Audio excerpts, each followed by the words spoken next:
Hello everyone, in today's video I will be narrating stories that I found off of Reddit. If you enjoyed this video, make sure you subscribe to my channel, like this video, and comment something down below. But without further ado, let's get straight into these stories.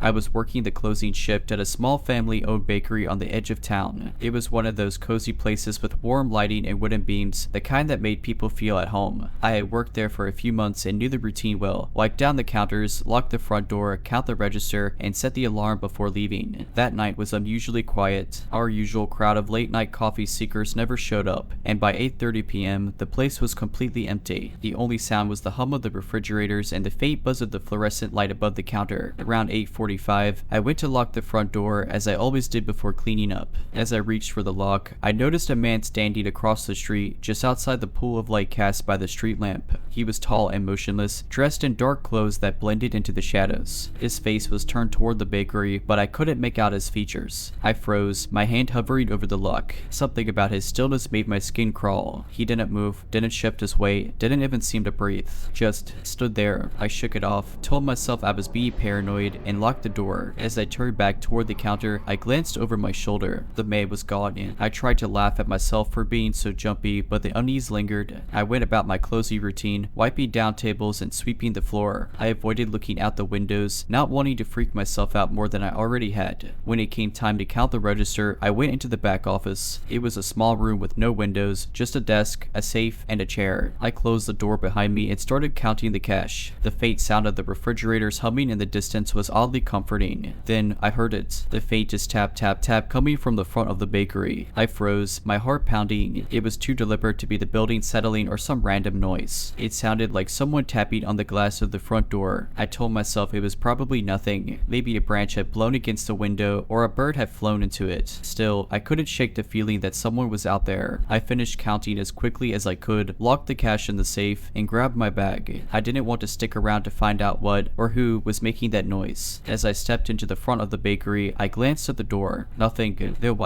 I told myself I was imagining things and hurried to set the alarm. Just as I punched in the code, my phone buzzed in my pocket. I pulled it out and saw a text from an unknown number. Why did you stop counting? I was enjoying the sound. My blood ran cold. I looked around the empty bakery, every shadow suddenly feeling alive. The number wasn't familiar, and I hadn't given my personal contact information to anyone except my boss. I didn't wait to find out more. I grabbed my code, unlocked the door as quickly as I could, and bolted to my car parked out back. I didn't even look over my shoulder. As I peeled out of the lot, I caught a glimpse of the front of the bakery in my rearview mirror. Standing just inside the pool of light from the street lamp was the man. He was holding something up, a phone, illuminated faintly by the screen. He was pointing at me. I quit the job the next day and never went back. The owners were kind but didn't seem to take me seriously when I told them what happened. To this day, I have no idea how that man got my number or what he wanted. For weeks after that night, I couldn't shake the feeling that someone was watching me. At first, I tried to convince myself it was just paranoia. I'd moved on from the bakery job and picked up a shift at a bookstore closer to home. It was a more populated area, always busy, and I figured that would help me feel safe. But the texts didn't stop. At first, they were spaced out, just a single message every few days from the same unknown number. Things like, nice scarf today, you seem tired this morning, do you miss the bakery? Each one made my stomach turn, and whoever was sending these had to be nearby, watching me. I blocked the number after the third message, but they just kept coming from new ones. It didn't matter how many I blocked, they always found a way. Then the messages started getting personal. They mentioned details about my apartment, how my curtains were always drawn, the color of my doormat, even the plant I kept on the windowsill. My anxiety skyrocketed. I lived alone, and no one outside of a few friends and family even knew where I lived. One night, after a particularly unnerving message about how I should water my plant before it wilts, I called the police. I showed them the text and explained everything that had been happening. They took it seriously, thankfully, but told me there wasn't much they could do unless the person made direct contact or physically threatened me. Still, they agreed to patrol my area more frequently, which gave me a small sense of relief. For a few days, nothing happened. No texts, no strange feelings, nothing. I started to think maybe the person had finally stopped, but that hope didn't last long. One evening, I was sitting in my living room, trying to distract myself with a movie when there was a knock at my door. It wasn't loud or aggressive, just a soft, deliberate knock. I froze froze, my heart hammering in my chest. No one ever visited unannounced, especially not at 11 p.m. I crept to the door as quietly as I could and peered through the peephole. The hallway outside was empty. Another knock came, this time from my bedroom window. I screamed, grabbed my phone, and called 911. The operator stayed on the line with me as I barricaded myself in the bathroom, tears streaming down my face. I told them someone was trying to get into my apartment, that I was alone, and that I was terrified. When the police arrived, they found no one, no signs of forced entry, no footprints, nothing. It was like whoever it was had vanished into thin air. They took another report and promised to increase patrols again, but I could see the doubt in their eyes. Without solid evidence, there wasn't much they could do. I didn't sleep that night. I didn't sleep much for the next few nights either. Every creak of the building, every distant sound sent me into a panic. I kept my curtains shut, my doors locked, and a bat by my bed. But the worst part was the waiting, the dread of wondering when they would come back. A few weeks later, I decided to move. I didn't tell anyone except my family and close friends where I was going. I deleted my social media accounts and changed my phone number. I wanted to disappear, to make it impossible for whoever this was to find me again. For a while, it worked. My new place felt safe.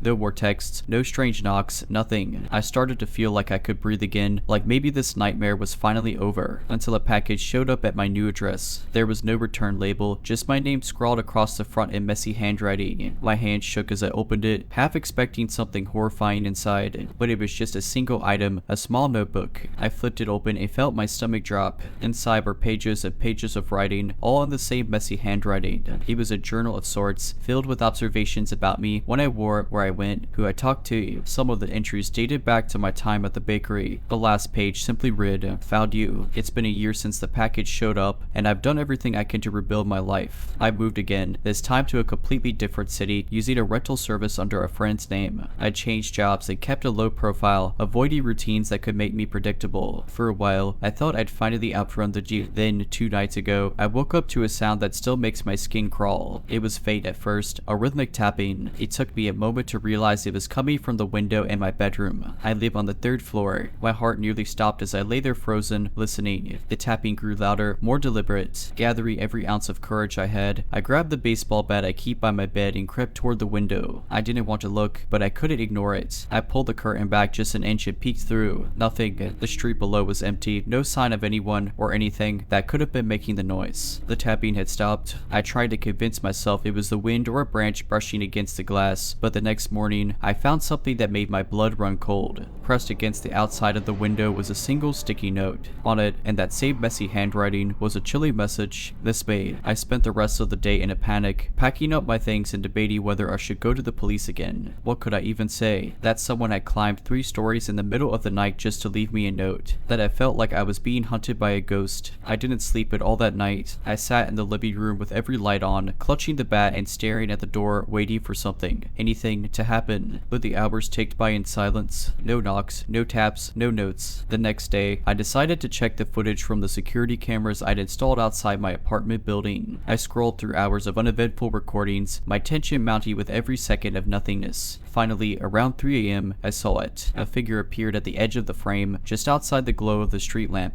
It was blurry, but the silhouette was unmistakable. It was them. They stood there for several minutes, motionless, staring up at my window. Then, without warning, they stepped back into the shadows and vanished. I've shown the footage to the police, and this time, they're taking it more seriously. They've stationed an officer near my building and advised me to stay somewhere else for a while. But even with their help, I don't feel safe. I can't shake the feeling that no matter where I go, they'll find me again. I don't know who this person is or why they've chosen to target me, but I do know one thing: they're relentless. They've proven time and time again that they can reach me no matter how far I run or how carefully I hide. So, to the person who won't leave me alone, who has turned my life into a nightmare, who seems to delight in my fear, please, let's not meet again. Ever.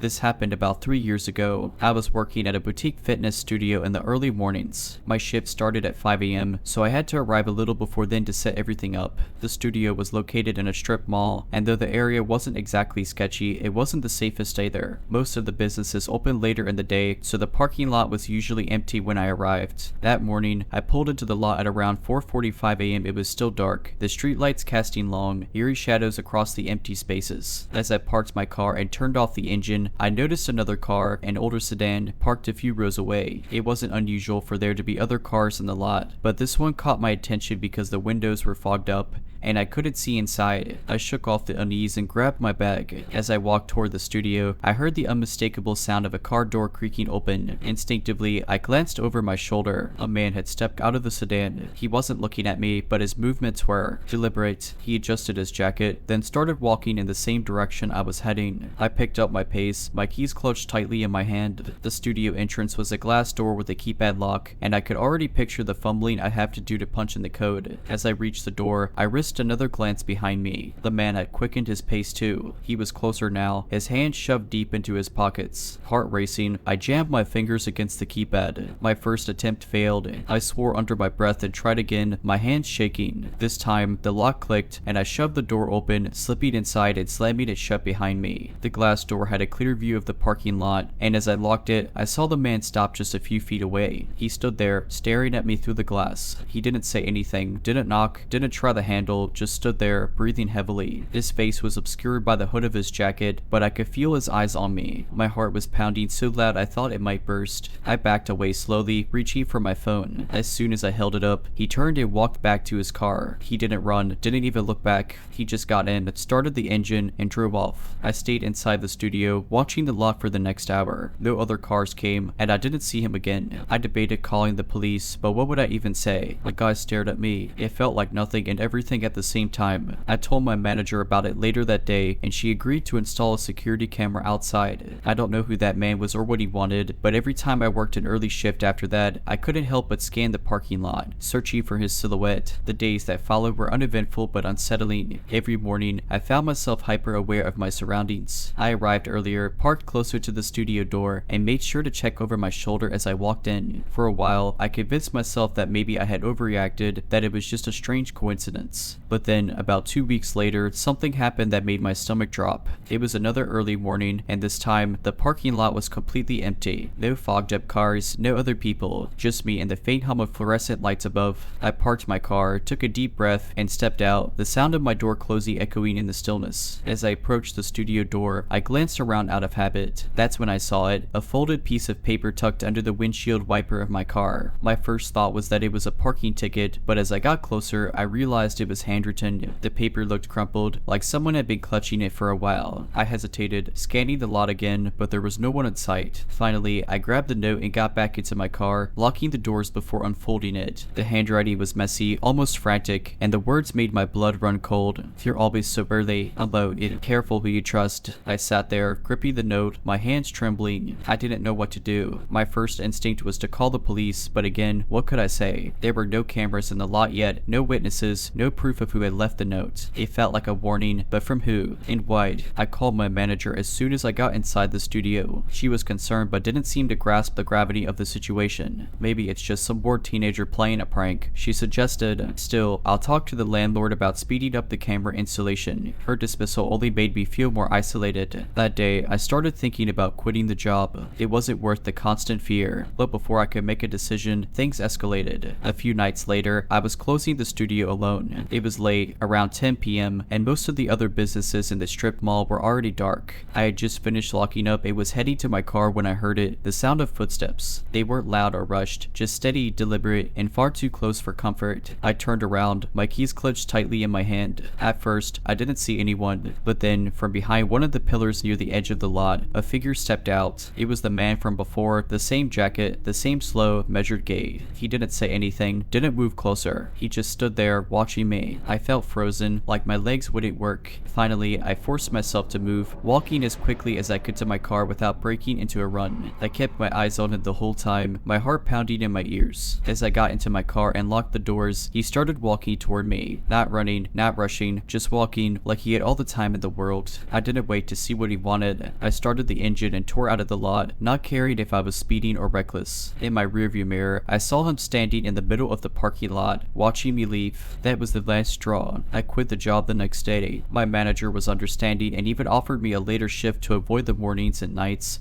but I couldn't do it. I didn't feel safe there anymore. I never found out who that man was or why he was fixated on me. I don't know if he was trying to scare me, harm me, or something else entirely, but to this day, I can't drive past that strip mall without feeling a cold chill run down my spine. After I quit the job, I did my best to move on. I started working a day shift at a completely different location and even moved apartments to be further from that strip mall. For a while, I felt like I could breathe again. Life was normal. The fear began to fade, and I stopped looking over my shoulder every time I walked to my car. But a few months later, something happened that brought all the fear flooding back. I was out running errands on a Sunday afternoon. The sun was bright, the streets were busy, and I felt safe in the bustle of people around me. I stopped at a coffee shop, grabbed a drink, and then headed back to my car in the parking lot. As I approached, I noticed something strange. The car was parked directly next to mine, even though the lot was nearly empty. I felt a pang of unease but brushed it off. Maybe they just liked parking close to the entrance. But then I saw the note. It was folded neatly and tucked under my windshield wiper, just like before. My heart sank as I looked around, scanning the lot for any sign of someone watching me. There were people walking in and out of the coffee shop, but no one seemed out of place. Still, my instincts were screaming at me to leave. I grabbed the note, jumped into my car, and locked the doors before unfolding it. My stomach turned as I read the words, "Did you think I forgot about you?" I sat there in shock, my mind racing. How had he found me? It had been months since I left the fitness studio. I'd taken every precaution to distance myself from that place. Had he been following me this whole time, watching me? I drove straight home, shaking the entire way. Once I got inside, I called a friend and told her everything. She insisted I report it to the police, and this time, I did it. The officer I spoke to was sympathetic but honest. Without any concrete evidence or a suspect, there wasn't much they could do. They advised me to be vigilant and call immediately if I saw or experienced anything else suspicious. That night, I barely slept. Every creak of my apartment building sent my heart racing. I kept my phone next to me, my finger hovering over the emergency call button. But the night passed without incident. The next morning, I decided to take matters into my own hands. I bought a dash cam for my car, installed motion-activated lights outside my apartment, and made sure to tell close friends and family about what had been happening. I didn't want to feel powerless anymore. For a while, things were quiet again. I started to think maybe the note had been a one-time scare tactic, some final attempt to intimidate me before he moved on. But then, a few weeks later, the dash cam caught something that made my blood run cold. It was around 3 a.m. I was asleep when the motion sensor on the dash cam activated. The next morning, I checked the footage out of habit, not expecting to find anything. But there he was, the man from the parking lot. The footage showed him approaching my car in the middle of the night. He walked slowly around it, running his hand along the windows, the hood, the trunk. At one point, he bent down, his face coming into full view of the camera. He smiled. Then, he turned and walked away. I called the police again, this time with the footage. They were much more serious now that there was clear evidence. They filed a report and promised to increase patrols around my neighborhood. I also gave them everything I could remember about the encounters, the foggy car, the notes, the times he'd followed me. Since that night, I haven't seen him again. Maybe the police presence scared him off. Maybe he decided I wasn't worth the trouble anymore. I don't know, but even now, years later, I still can't shake the feeling that he's out there, watching, waiting for the right moment to reappear. This happened a few years ago when I was working as an intern at a small community radio station. The station broadcasted late night shows with a skeleton crew, usually just one host and a tech person. It was a quiet, if not a little eerie, job, as the station was located in an old building on the edge of town, surrounded by fields and an empty road. One night, I was sitting in the booth, monitoring the audio levels for a show about local ghost stories. The host, a chipper older guy named Mike, was taking live calls, which meant my job was to screen the calls before patching them through. It was around 1 a.m., and the call queue was mostly filled with the usual types. People claiming they'd seen shadows or heard weird noises. Standard stuff for our audience. Then, a call came through with no caller ID. I answered, "WQNT, who's this?" There was silence at first, but I could hear faint static, like the kind you get from an old radio. Then, a voice, soft, almost mechanical, came through. "Is this where they speak of the forgotten?" I froze. It wasn't an uncommon phrase for our ghost-themed show, but the voice had a strange distortion, like it was playing on a loop or coming from a damaged tape recorder. I asked who it was and if they had a story to share, but they just repeated the same question. This time more urgently, "Is this where they speak of the forgotten?" I glanced at Mike, who was gesturing for me to hurry up and patch the call through. Against my better judgment, I did. "Welcome to the show. Who's calling? And what's your story?" Mike said enthusiastically. The voice responded, but this time it was clearer, more human. "I've been listening for so long, but no one answers me." Mike gave me a confused look, but he rolled with it, asking, "Well, we're answering you now. "What's on your mind?" The caller didn't respond to Mike's question. Instead, they asked, "Do you know what's buried beneath your station?" The air in the booth felt heavier. Mike laughed nervously, brushing it off as a prank. "I'm guessing it's not treasure, Paul. Not treasure. Never treasure." And then the line went dead. Mike moved on quickly, taking another call, but I couldn't shake the chill that had settled in. I checked the call logs to trace the number, but there was nothing, no record of the call at all. The rest of the night was uneventful, but I stayed late to finish some paperwork. By the time I left, it was past 3 a.m. and the station was eerily quiet. As I locked up, I noticed something odd near the back of the building, a patch of dirt that looked freshly dug, maybe 2 feet across. I told myself it was just my imagination, but I couldn't shake the feeling that something or someone was watching me. I haven't worked at the station in years, but every so often, I'll hear a snippet of static on the radio or a faint, distorted voice, and I'll remember that call. The unease from that night stayed with me, but I never shared the experience with anyone at the station. I figured they'd just dismiss it as a prank or my imagination running wild. A few months after that night, my internship ended and I moved on to a new job. I thought I had left it all behind until last year. I was visiting my parents for the holidays and found myself driving near the old radio station. Out of curiosity, I decided to swing by and see if it was still in operation. To my surprise, the building looked abandoned. The sign was faded, the parking lot cracked and overgrown. A rusty chain and padlock hung loosely on the front door. I parked my car and approached the building, trying to peer through the dusty windows. The interior looked exactly as I remembered, same old desks, chairs, and equipment, just untouched and gathering dust. A strange wave of nostalgia mixed with dread washed over me. That's when I noticed something odd. Around the back of the building, in the same spot where I'd seen the freshly dug patch of dirt all those years ago, there was now a shallow sinkhole. It looked like something or someone had been buried there and later removed. The ground was uneven, and shards of broken concrete poked through the dirt. I felt my stomach drop, but before I could turn to leave, I heard it. Static. It wasn't coming from a radio or speaker. It was faint, almost imperceptible, but it was there. I followed the sound around the side of the building, my heart pounding. The static grew louder, and then I heard it, the same voice from that call, distorted and mechanical. They never should have forgotten. I turned and ran, my legs moving on instincts. I jumped in my car, fumbling with the keys as I started the engine and sped out of there, not daring to look back.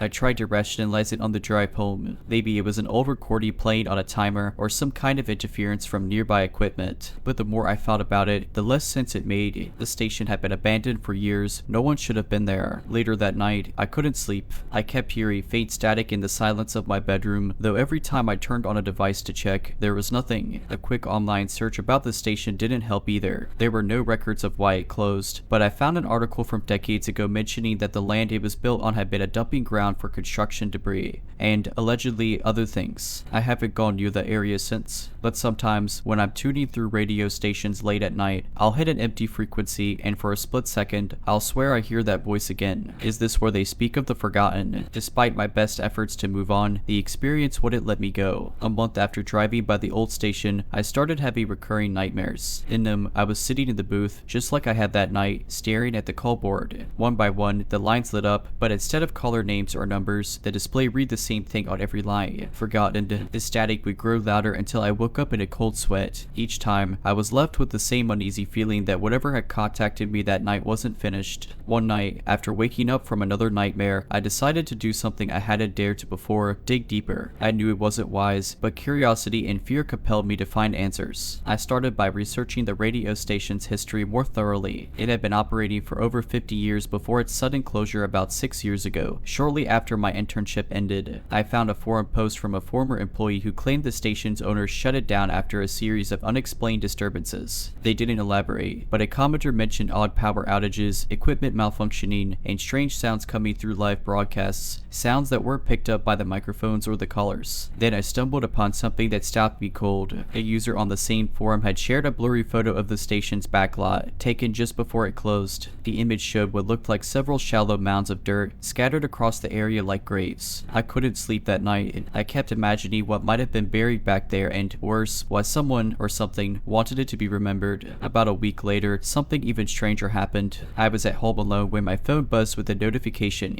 It was an email from an address I didn't recognize, forgotten at. The subject line read, "Do you remember?" My hands trembled as I clicked it. The email was empty, except for an audio file attachment labeled frequency. MP3. Against my better judgment, I downloaded it. The audio started with a low hum, followed by static. Then came the voice. It was exactly as I remembered it from that night at the station, distorted and mechanical. They never should have buried them. The hum grew louder, vibrating my headphones. Then the voice spoke again. "You are listening." I ripped the headphones off, my heart pounding in my chest. But the sound wasn't just in my headphones, it was in the room. I swear I could hear it reverberating through the walls, growing louder and louder until I could barely think. Then it stopped. Everything went silent. Even the faint hum of my refrigerator and the ticking of my wall clock seemed muted, like the entire world had paused. That was the last time I heard the voice directly, but things haven't felt the same since. Electronics in my house occasionally flicker, and static will sometimes cut into music or videos I'm playing, even on devices with no connection to a radio. My nightmares have become less frequent, but when they do happen, they always end with the same phrase. They never should have buried them.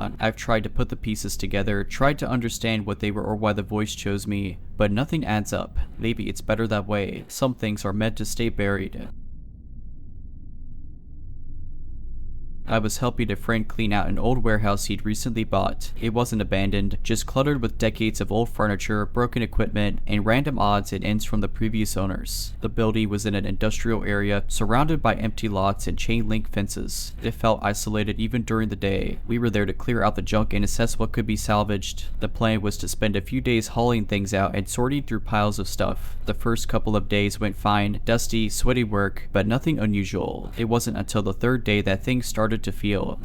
We'd found a room near the back of the warehouse that seemed different from the others. It wasn't on the floor plan, and the walls were made of a different material than the rest of the building. The door was metal and had a heavy deadbolt, though it wasn't locked when we found it. Inside, the air was stale and had a faint, sour smell. The only thing in the room was a single wooden chair, positioned right in the center under a bare bulb that flickered slightly when we turned it on. My friend laughed it off, calling it the interrogation room, but I couldn't shake the unease I felt standing in there. It didn't help that we found deep gouges in the concrete floor near the chair, as if something heavy had been dragged over and over in the same spot. Later that evening, as we were packing up for the day, I realized I'd left my phone charger in the warehouse. My friend had already left, so I decided to run back in and grab it. The sun was setting, casting long shadows through the broken windows. The warehouse felt different when I went back inside. The air was heavy, and every sound seemed amplified. My footsteps echoed too loudly, and I felt like I wasn't alone. I hurried to the corner where I left my charger and grabbed it, but as I turned to leave, I heard it. A faint scraping noise. It was coming from the back of the warehouse, the same direction as that strange room. My first thought was that it was an animal, maybe a raccoon or a stray cat. But as I stood there, frozen, the noise grew louder. It wasn't a scurry or a shuffle, it was a deliberate, rhythmic scraping, like something or someone was dragging something heavy across the concrete floor. I wanted to leave, but curiosity got the better of me. I crept toward the sound, my heart pounding in my chest. As I got closer, I realized the noise was coming from inside the room. The door was slightly ajar, the flickering light casting uneven shadows on the wall. I peeked inside, and my stomach dropped. The chair was no longer in the center of the room. It had been dragged to the far corner, and there was something on it, something covered in a sheet. The sheet was stained and lumpy, and it moved, just slightly, as if whatever was underneath it was breathing. That was enough for me. I bolted out of there, not stopping until I was in my car with the doors locked. I never told my friend what I saw. He called a few days later to say he'd hired a crew to finish clearing out the place and asked if I wanted to help. I made up an excuse and haven't been back since. About a month after that incident, I couldn't stop replaying what I'd seen in my head. I kept trying to convince myself it was a prank, maybe left behind by someone squatting in the warehouse before my friend bought it, or maybe I'd imagined it, but deep down, I knew what I'd seen was real. One evening, while scrolling through social media, I saw that my friend had posted an update about the warehouse. He mentioned some strange things the crew had found during the cleanup, old Polaroid photos of people, a few of them showing the inside of the warehouse itself. There were no captions, no context, just photos of individuals sitting in that same wooden chair. Each one had the same blank expression, and some looked terrified. That post reignited my anxiety. I called my friend immediately and asked him what he planned to do with the photos. He shrugged it off, saying he thought they were just weird relics and that he'd thrown them out. I asked him if anything else strange had happened, but he just laughed and said, "What, you think the place is haunted or something?" I didn't tell him about what I saw. I wasn't sure I could handle him brushing it off, or worse, confirming that something dark darker might be going on. 2 weeks later, I got a text from him late at night. "Hey, were you messing with me earlier?" I stared at the screen, confused. I hadn't seen him in days. "What do you mean?" I replied. He called me immediately, his voice shaking. I was working late at the warehouse, sorting through the last of the stuff, and I swear I saw someone walking around in there. I thought it was you. They were wearing a hoodie and just kind of lurking near the back. But when I called out, they ran toward that creepy room and slammed the door. My stomach twisted. "Did you go check?" "No way," he said. "I got the hell out of there." But when I locked up and looked back, the light in the room was flickering like crazy. We didn't talk much after that call. He was still determined to finish renovating the warehouse, but I wanted no part of it. The final straw came a few months later. I hadn't heard from him in a while, but one night, he called me clearly drunk and rambling. He kept saying things like, "I should have listened to you, and that place isn't right." When I finally got him to calm down, he told me that he'd been staying late at the warehouse again when he started hearing that same scraping noise. I tried to ignore it, he said, but it was getting louder, like whenever it was wanted me to come look.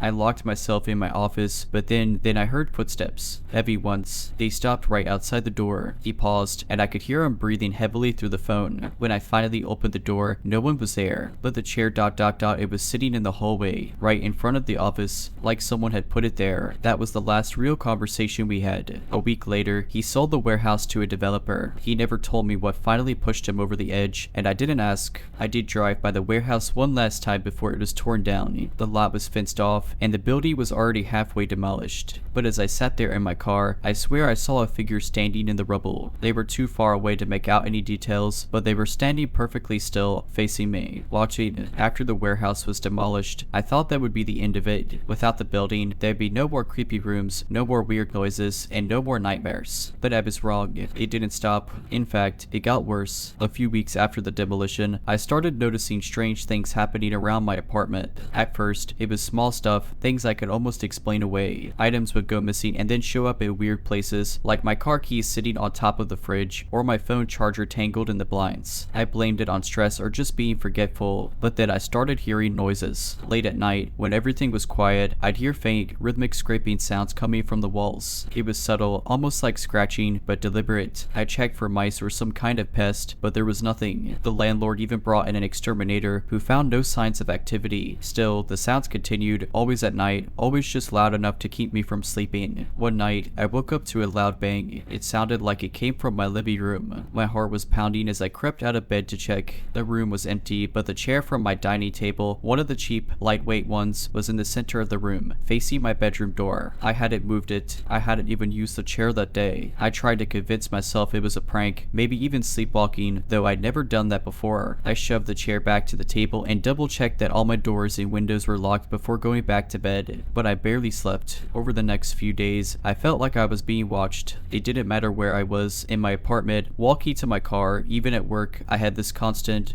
prickling sensation on the back of my neck. I started catching glimpses of movement in my peripheral vision, but when I turned, there was nothing there. The breaking point came about a week later. I came home late after a long day at work. As I unlocked my door, I immediately felt like something was wrong. The air inside felt heavy, like it was pressing down on me. I flipped on the light and froze. Every chair in my apartment, dining chairs, my desk chair, even the small stool from the bathroom, was arranged in a circle in the middle of my living room. The wooden chair from the warehouse was in the center of them all. My blood ran cold. I hadn't brought that chair home. I knew I had it. I backed out of the apartment and called the police. When they arrived, they searched the place but found no signs of forced entry. No one was there, and they had no explanation for how the chair got there. I didn't tell them the full story. I knew it would sound insane. I stayed with a friend that night and decided to move out the next day. I didn't care about breaking my lease. I just wanted to get away. I threw out everything I owned, even the furniture, and started fresh in a new city. For a while, things seemed to settle down. No strange noises, no creepy sensations, no mysterious chairs. But a few nights ago, I woke up to a familiar sound. That slow, rhythmic scraping. When I turned on the light, there was a chair in the middle of my bedroom. The same chair from the warehouse. I don't know how it got here. I don't know what it wants.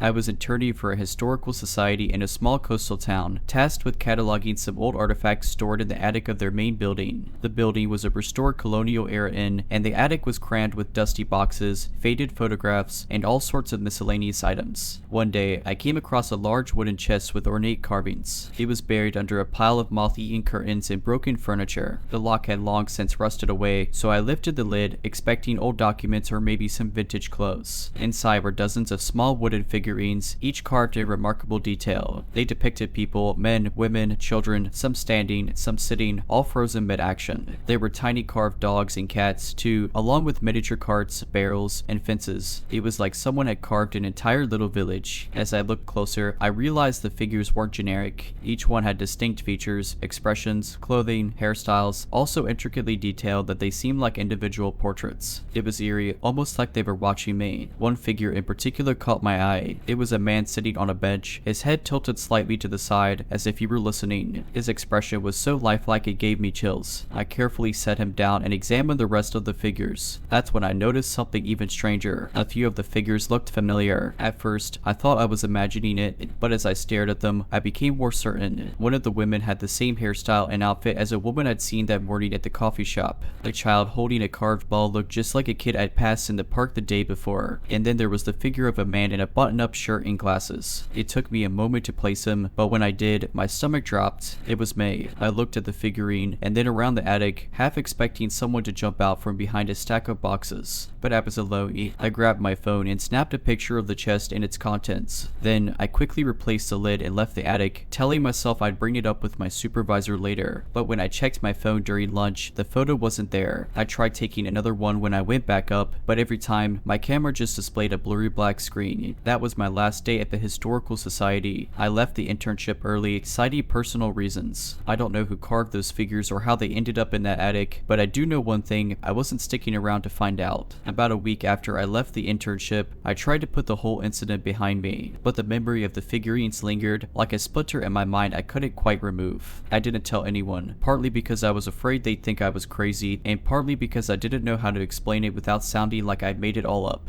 Then, things got stranger. One evening, as I was scrolling through social media, I saw a post from a friend who still worked at the Historical Society. It was a photo of the main building, accompanied by a caption about a renovation project they were starting. The photo itself was unremarkable, but my eyes locked onto the batting corner. There, in the shadows by the front door, was a wooden figurine. It was small and blurred, but unmistakably similar to the ones I'd found in the chest. My heart skipped a beat. It wasn't there for decoration. I'd been to that building dozens of times and would have noticed it. Had someone placed it there? Or worse, had it moved there? I tried to rationalize it. Maybe it was just another piece they'd unearthed during the cataloging process. But the unease stayed with me. A few nights later, I woke up abruptly at 3 a.m. My apartment was dark and silent. But something felt off.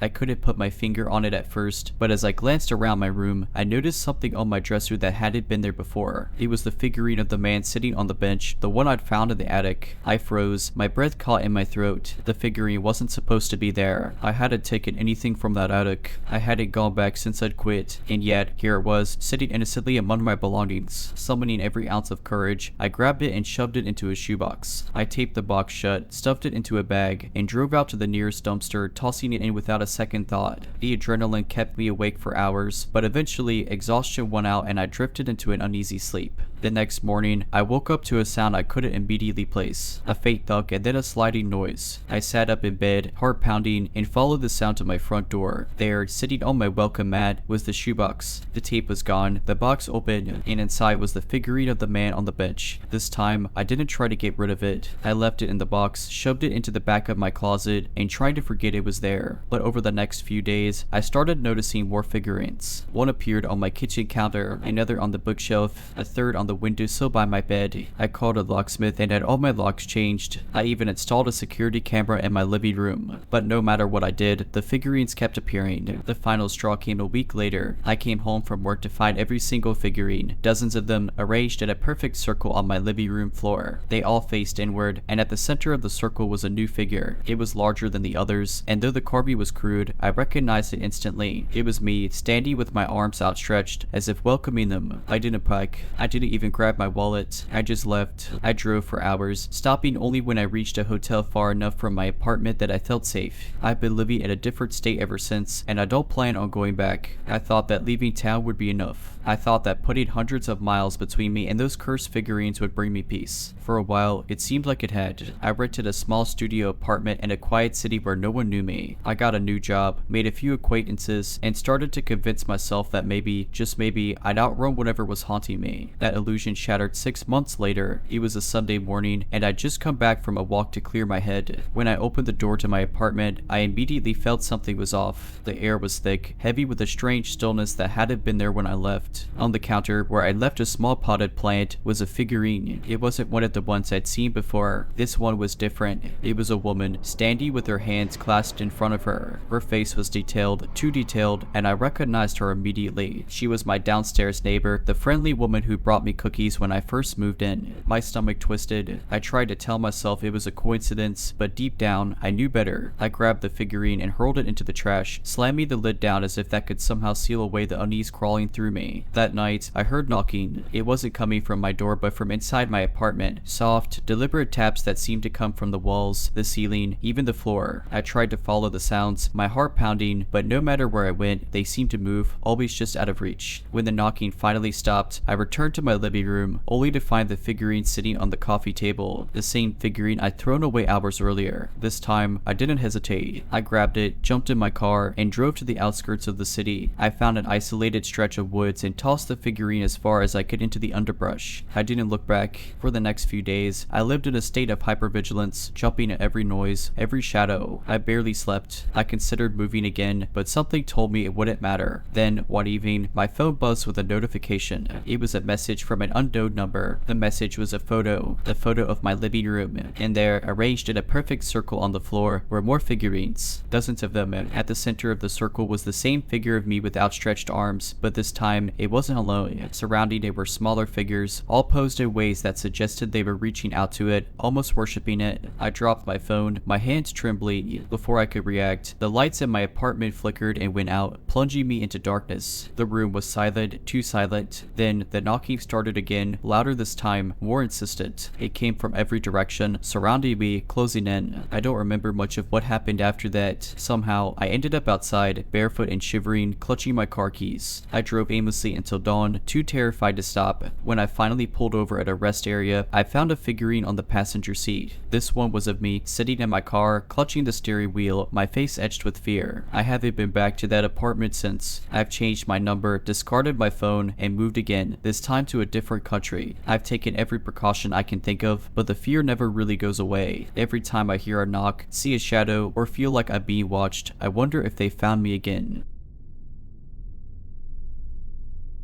This happened 3 years ago when I was traveling through Iceland. I had always been fascinated by the natural beauty of the ice caves and decided to join a guided tour. It was a popular tourist activity, but I chose a small group for a more personal experience. There were 5 of us, plus our guide, an experienced local named John. The tour started as expected. John led us through shimmery corridors of blue and white ice, explaining the geology and history of the caves. It was breathtaking. The walls sparkled like gemstones, and the air was so cold it seemed to hum in my ears. We were told to stay close, as the caves could be dangerous. Sharp drops, fragile ice, and labyrinthine paths made wandering off a serious risk. About halfway through the tour, we reached a chamber John called the cathedral. It was massive, with a vaulted ceiling that seemed to glow with its own light. John gave us time to explore and take photos, but he warned us not to stray beyond the chamber's boundaries. While the others wandered, I spotted a narrow passage at the far end of the room. Something about it drew me in. The light beyond the passage had a strange, silvery quality, and I couldn't resist taking a closer look. I slipped into the passage, telling myself I'd only go a few steps. The air was colder here, and the ice walls were smoother, almost like glass. As I walked, the silver light grew brighter. After maybe 50 feet, the passage opened into a smaller chamber. It was empty, save for a pool of perfectly still water in the center. The light seemed to come from the water itself, rippling faintly like moonlight on a lake. That's when I saw him. He was standing on the other side of the pool, staring at me. His clothes were strange, thick, fur-lined garments that looked centuries old. His face face was pale, almost translucent, and his eyes. I don't know how to describe them. They were impossibly dark, like twin voids in his face. I froze. My breath came out in sharp, visible puffs. He didn't move, didn't speak. He just stared. And then, without a sound, he stepped onto the water. It didn't break. He walked across it as if it were solid ground, his eyes locked on mine. My body screamed at me to run, but I couldn't. I was rooted to the spot, watching as he came closer and closer. When he was only a few feet away, he stopped. His mouth opened, but no sound came out, only a deep, resonant silence that pressed against my ears like a weight. Then, John's voice echoed through the passage. Everyone back to the maid chamber. It's time to move on. His spell broke. I turned and ran, not daring to look back. When I rejoined the group, John gave me a sharp look but didn't say anything. The rest of the tour passed in a blur. I stayed close to the others, too shaken to enjoy the beauty of the caves. When we finally emerged into daylight, John pulled me aside. You went into the silver chamber, didn't you? I nodded, too afraid to deny it. He sighed heavily. That chamber is not part of the tour for a reason. If you see him again, do not follow, and do not speak to him. After that trip, I tried to convince myself it was all in my head, an overactive imagination, the play of light on ice, or maybe even a trick of the cold messing with my senses. But deep down, I knew that what I saw was real. A few months after returning home, I started noticing strange things. It began with small occurrences, reflections in windows or mirrors that didn't quite match my movements, shadows that seemed to shift unnaturally. I chalked it up to stress or sleep deprivation and tried to ignore it. But then the dreams started. In these dreams, I was back in the silver chamber. The pool of water was larger, the light brighter, and he was there, standing on the water, always on the far side of the chamber. Sometimes he stared at me, his dark eyes pulling me in like a tide. Other times, he moved closer, each step on the water making a soundless ripple. I'd wake up drenched in sweat. The image of his face burned into my mind. I told no one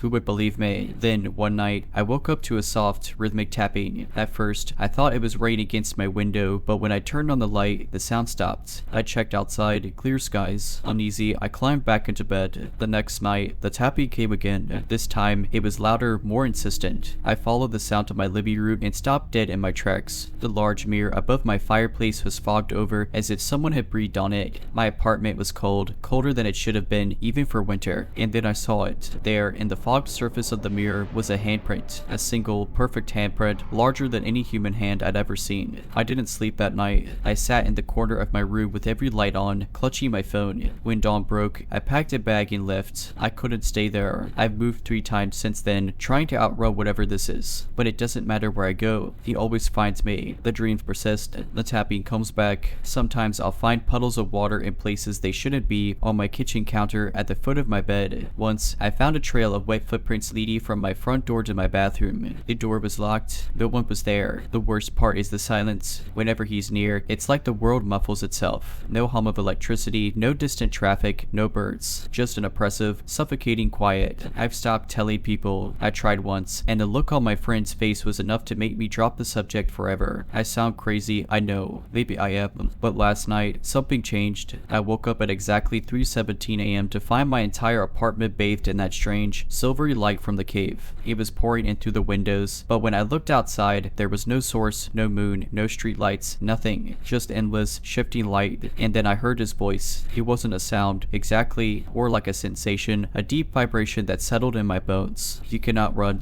I don't know what he wants or why he's chosen me, but I can feel him getting closer. The light is starting to bleed into the edges of my vision during the day now. I catch glimpses of him in reflected surfaces, in mirrors, in windows, and puddles on the street. He's always there, waiting. I don't think I could escape him. But if you ever find yourself in Iceland, and someone warns you about the silver chamber, listen to that. Do not go in. Do not look for the man on the water. I've started keeping a journal, writing everything down in case I disappear. I know that sounds dramatic, but I need someone to understand what's happening to me. Maybe this journal will be found one day. Maybe it will serve as a warning. The strange occurrences have escalated. A week ago, I woke up to find my bedroom door wide open. I always lock it before I sleep. Paranoia has become second nature. But that night, the lock was undone and the door swung silently on its hinges. Outside the door, in the dim light of the hallway, there was a faint, wet trail leading to my living room. I didn't follow it. I sat frozen in bed, gripping my phone with trembling hands. My first thought was to call the police, but what would I tell them? Hi, I think a man who walks on water from an ice cave in Iceland has been haunting me, right? That wouldn't go over well. Instead, I sat there until sunrise. When I finally mustered the courage to investigate, the trail was gone. The carpet was dry. The room looked normal, except for one thing. The mirror above my fireplace was fogged over again. tapping, and in the condensation, there was no handprint this time, just 3 words, almost time now. I didn't leave my apartment for 2 days after that. When I finally did, I noticed something chilling. The tapping sound I used to hear at night was now following me outside. I'd be walking down a busy street, and suddenly the world would seem to quiet around me. Then I'd hear it tap, tap, tap, like footsteps on ice. I'd whip around, expecting to see someone, anyone, but there was never anyone there. Last night was the worst yet. I'd been staying up late, scrolling through forums and obscure websites, desperate to find anything that might explain what's happening to me. Around 2 a.m., the silvery light began to seep into my apartment again. It started faint, like moonlight, but it grew brighter until the entire room was glowing. The tapping began shortly after. It was louder this time, coming from my bathroom. I wanted to run. Every instinct in me screamed to get out, but my legs wouldn't move. My breath caught in my throat as the tapping grew louder, closer, until it was just outside my bedroom door. The handle turned slowly, the faint creak echoing in the stillness. And then I saw him. He stood in the doorway, his towering frame casting no shadow despite the eerie light. His eyes, those impossibly dark, empty eyes, bored into mine. His mouth opened, and the silence that followed was deafening. I clapped my hands over my ears, but it didn't help. The soundless void pressed in on me, and I felt myself slipping, like the air itself was being pulled out of the room. And then he spoke again, not with words, but with that same bone-deep vibration that shook me to my core. "You should not have seen me." When I woke up, it was morning. My bedroom door was closed, and everything looked normal, but I knew it wasn't. My body felt heavy, like I hadn't moved in days. On the bedside table was my phone, and when I picked it up, I saw a new photo in my camera roll. My hands trembled as I opened it. It was a picture of me lying in bed, my face pale and slack, my eyes closed, and standing in the corner of the room, half shrouded in shadow, was him. I don't know what's going to happen next, but if I disappear, if these entries stop, you'll know why. If you ever see that silvery light, if you ever feel the world go quiet, run. Don't hesitate. Don't look back.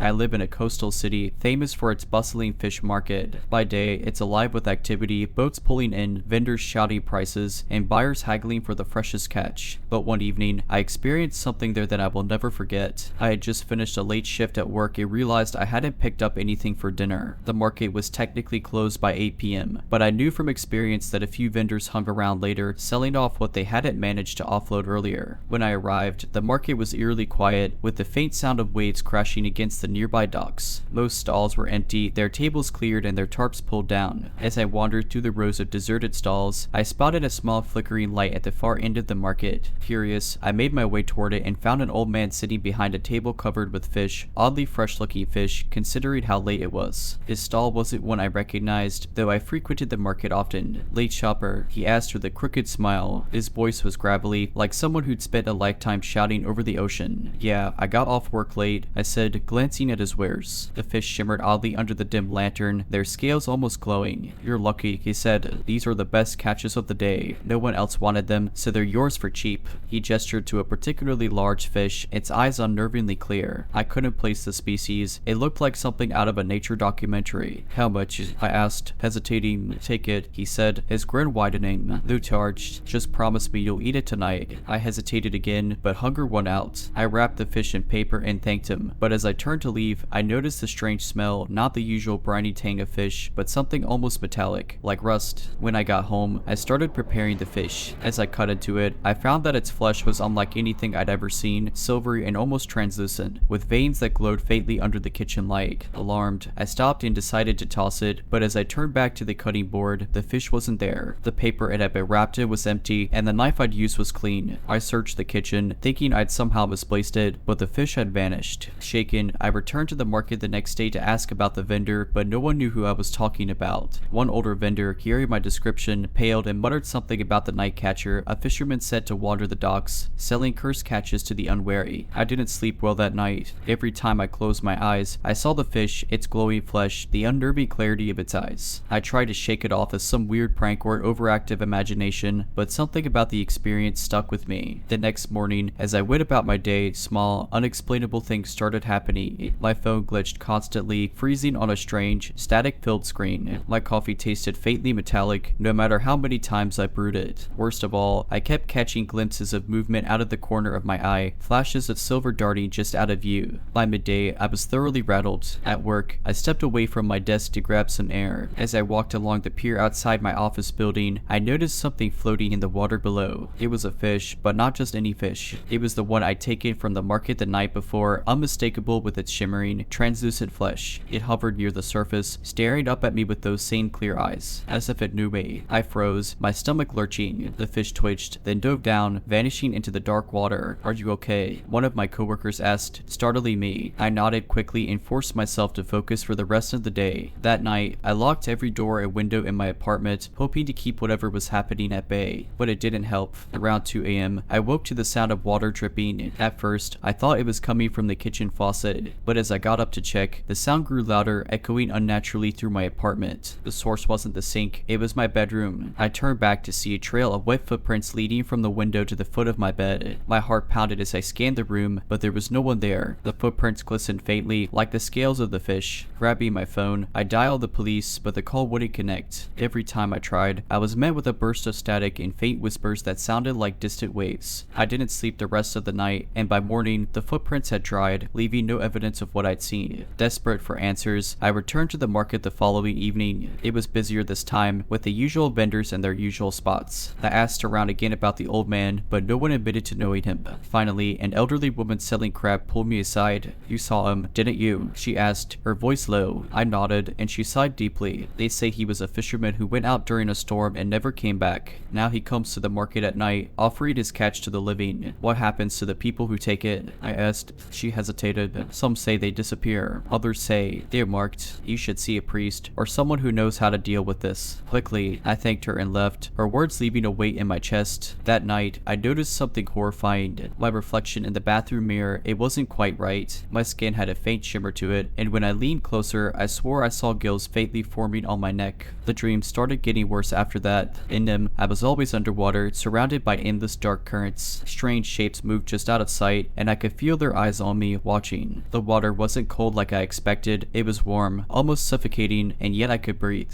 I didn't want to, but my body wouldn't let me stop. One night, I woke up gasping, my lungs burning. For a moment, I thought I was still underwater. My chest heaved, and my throat felt raw, like I'd swallowed salt water. When I turned on the light, I saw damp patches on my sheets and a fine layer of sand clinging to my arms and legs. I couldn't keep ignoring this. I took the old woman's advice and sought out someone who might understand. A coworker recommended a spiritual healer, a man known for dealing with unusual problems. The healer worked out of a cramped shop near the harbor, its shelves crowded with jars of dried herbs, stones, and other strange objects. He listened as I explained everything: the fish, the vendor, the dreams, the footprints. When I finished, his expression was grim. "You've been marked," he said simply, "by something old, something that doesn't belong here." "What does that mean?" I asked, panic rising in my chest. "It means that whatever sold you that fish has claimed you. You accepted its offering, and now you're tied to it." I couldn't believe what I was hearing. "Can you break it?" He hesitated, then nodded. "It won't be heavy, and you must follow my instructions exactly." He gave me a list of supplies, a mix of mundane items and things I had no idea how to find. He also warned me not to return to the water, not even to touch it, until the ritual was complete. I spent the next 2 days gathering everything I needed. Some of the items were easy to find: salt, a black candle, a piece of driftwood. Others, like the teeth of a predator, took more effort. By the time I returned to the healer, I was exhausted but determined. The ritual took place in his shop after dark. He drew a circle of salt on the floor and had me sit in the center while he chanted in a language I didn't recognize. The air grew heavy and the temperature dropped, but I stayed still, focusing on the sound of his voice. At one point, the flickering candlelight dimmed, and I thought I saw a shadow move across the room. The cold, wet hand brushed my shoulder, and I nearly screamed, but the healer's voice rose sharply, and the presence retreated. When it was over, he looked drained but relieved. "It's done," he said, "but you need to be careful. These things don't let go easily. If you ever see that vendor again, you must not take anything from him." I left the shop feeling lighter, though the healer's warning stayed with me. For the first time in weeks, I slept peacefully, free of dreams. But it didn't last. A few days later, I was walking home from work when I passed a small seafood stall I'd never noticed before. The smell of the ocean was strong, and the stall was piled high with fish, their scales shimmering faintly in the twilight. Behind the counter stood the old vendor, his crooked smile as unnerving as ever. "Back again," he said, his voice like the crash of waves. "I've got something special special for you. I didn't stop. I didn't speak. I just kept walking, my heart pounding in my chest. That night, I locked my doors and windows and stayed away from the water. But I know this isn't over. Every time I hear the sound of the ocean or catch the scent of salt in the air, I feel a pull, deep and insistent, calling me back. Alright, but that's it. I hope you enjoyed this video. If you did, make sure to subscribe to my channel, like this video, and comment something down below. But as always, Have a nice day.